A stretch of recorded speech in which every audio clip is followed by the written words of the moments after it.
Folks, I just want to do a quick video. And I know people are going to think that, oh, look, she's coming for the people again, but I'm actually not coming for the people. But I do want you to understand where where my thoughts are on this and why I feel so strongly about this. Now, we see it's lovely, which is, I'm not going to lie, it's lovely to see all the people come together and stand together and be united for once. But my issue with this is the motivation behind it. The people are coming together because of money. So, Christopher, we're here in the city centre of Dublin, off O'Connell Street. The roads are blocked. Massive turnout for this protest, in fairness. Is it as much as you expected? A lot more. Better, yeah. Better than thought? Yeah, yeah. What are your aims and what message do you want to tell the government tonight? Stop ignoring us. Simple as that. Stop ignoring us. We won't be ignored. That's it.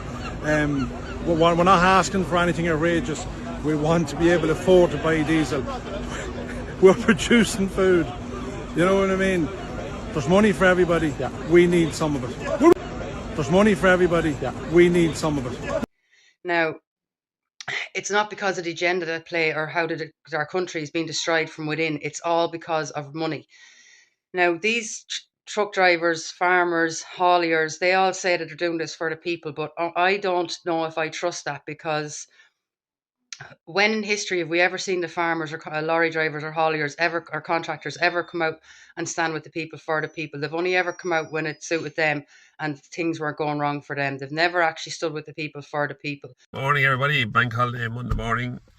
Just on the update on the fuel protest. As you know, protests have been called right around the country and are organised for tomorrow, and the response is just unbelievable. It started down in Cork, Limerick, and has spread through the whole country. So these protests need to be supported tomorrow for everybody that burns the fuel of any type. Tractors, lorries, cars, even a motorbike. Doesn't make a bit of difference. If you burn kerosene, the government is screwing us on the fuel, and we're going to force them to drop the price of fuel.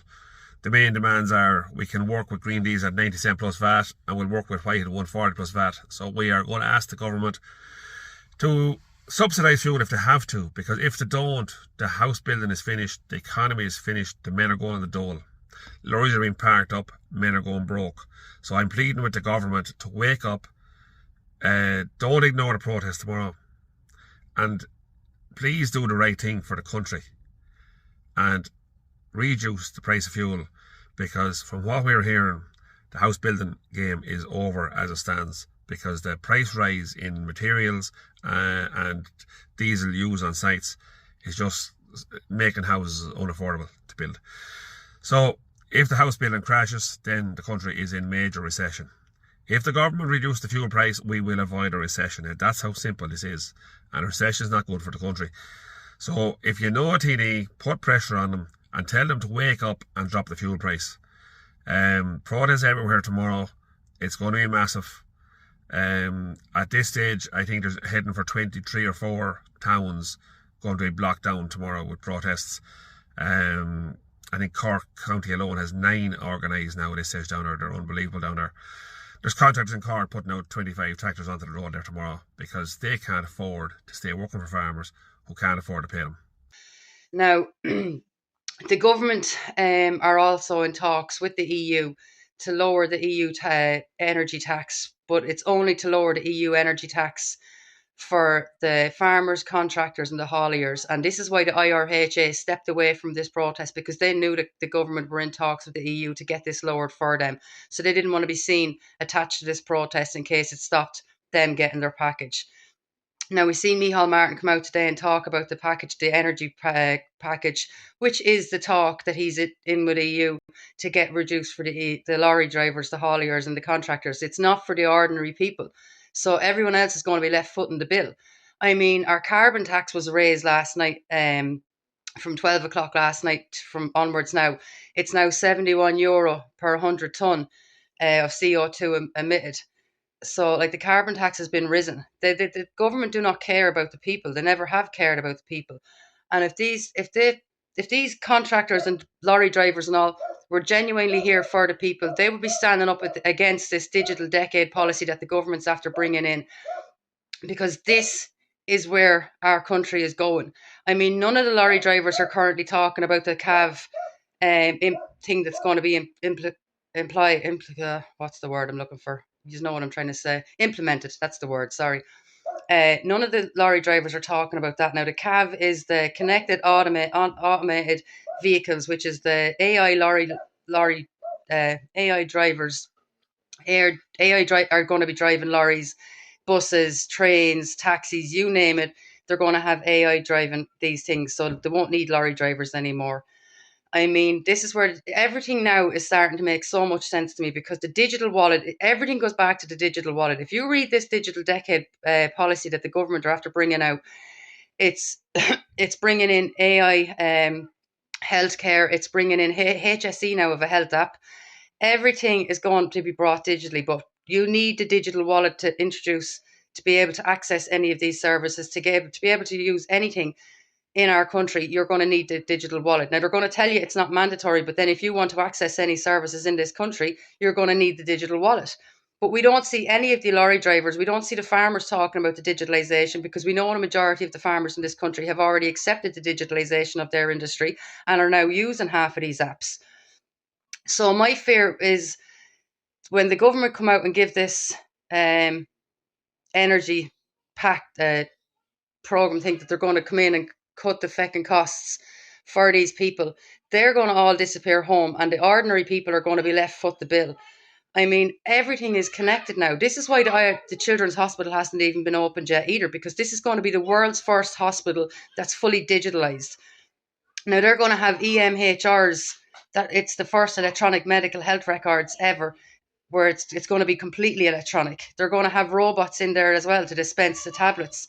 They're going to have robots in there to clean the windows and clean the hospitals. So it's going to affect a lot of people's jobs. I mean, if you look at the statistics for what they're saying, they're basically saying by 2028 to 2030, there's going to be 880,000 people without a job in this country. Now, that's your shopkeepers, that's your lorry drivers, that's your bus drivers, it's your train drivers. It's every sector of society is being hit. Accountants as well. They're all going to be replaced with AI.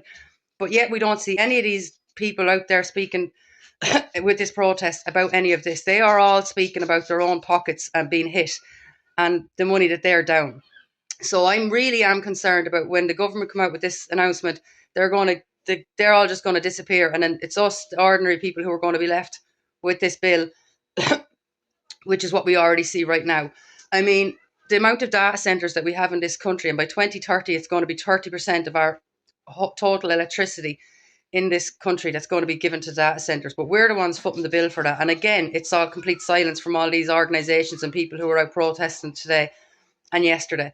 They all just seem to be giving out about the price of fuel, but there's a reason the fuel is high, and that's the IEA. They brought the fuel prices high, and so then when the government lower it, the people think it's a win and they'll disappear again, because they know we need the people to stand as one, which is what's happening right now, but it's only happening for money. It's not happening against the agenda that at play here, and there is an agenda at play here, folks. It's right on track for where they want to be. Irish government do not care about the people. They never have cared about the people. They never will care about the people. They only care about their leaders. And right now they are hyper-focused on becoming president of the EU Council in July in this country. And that's when we're really going to see the game step up and all these things be implemented.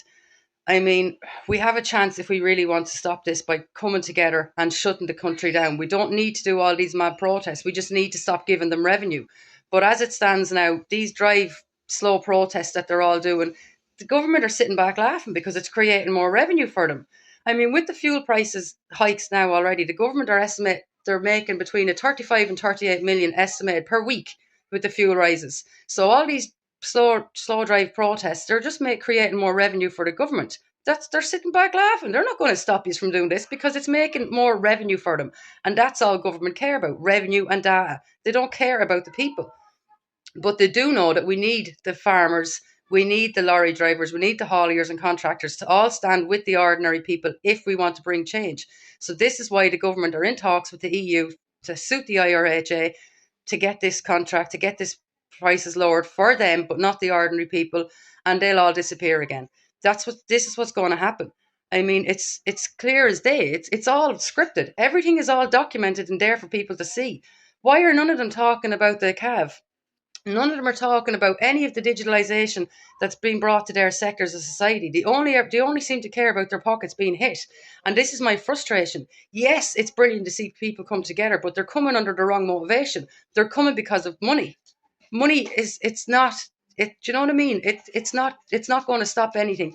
And why are none of these sectors talking about what's happening in their sector? Like, I know lorry drivers that are actually bringing in these AI driverless lorries into the country right now.